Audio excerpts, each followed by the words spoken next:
Okay, so here's some statues from the Tang Dynasty.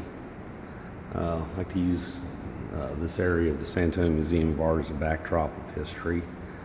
So, China became one of the reserve currencies several months ago. So, along with the yen, the yuan, the pound, the euro, and the dollar. The euro is going to go away. The Chinese have not only been the biggest supplier of gold or buyer of gold, but they also dig up the most gold. They have been stockpiling gold at record paces, and now they're starting to stockpile silver. If you go through Chinese dynasties, they're uneven. The listings go much like the lineage at the Vatican. Some popes were recognized, some weren't. There was also another court held in France. Some considered the other ones anti-popes, so the list of popes is much like the way they list the dynasties in China. Some are simultaneously ruling, some absorb the others. These are all from the Tang Dynasty.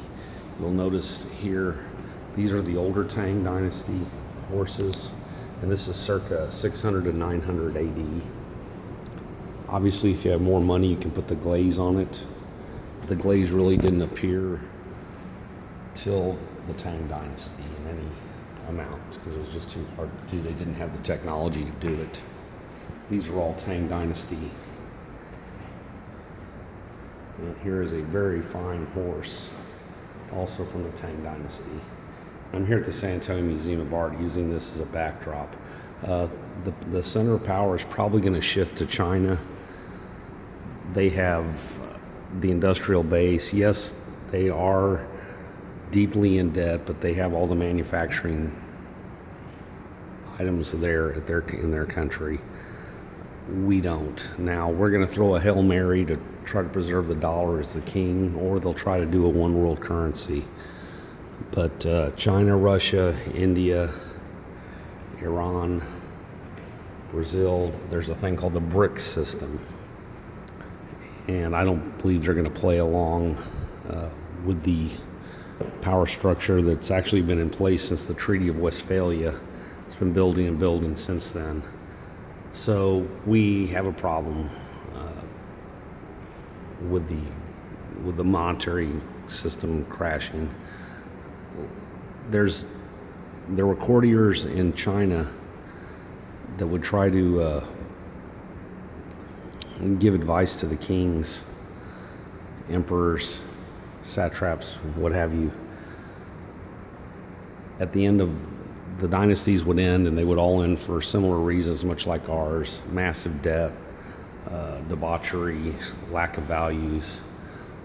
Only one emperor made it through the transition period till the next dynasty came out of the chaos of the fall of the last one, and he was a young man, and he hid in a monastery.